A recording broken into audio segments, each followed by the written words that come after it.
Hello, welcome to Simple Answers. In this video, I'll be showing you how to use two WhatsApp accounts on one phone. First, you will need to go into Settings. And by the way, this is only possible if your device can use two chips. So once in Settings, you are going to scroll down and you want to tap on Advanced Features. And from here, you will see the option Dual Messenger. You are going to tap on that.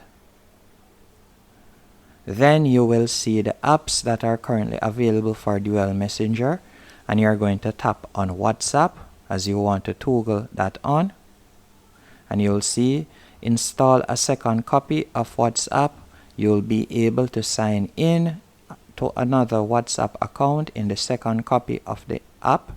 And you'll simply tap on install, and now it will download the app, and after it has downloaded the app, you'll simply be able to sign in, and that's it, as you can see right there. Hope you found this video helpful and informative. If you did, be sure to hit the like button and subscribe, and thank you for watching.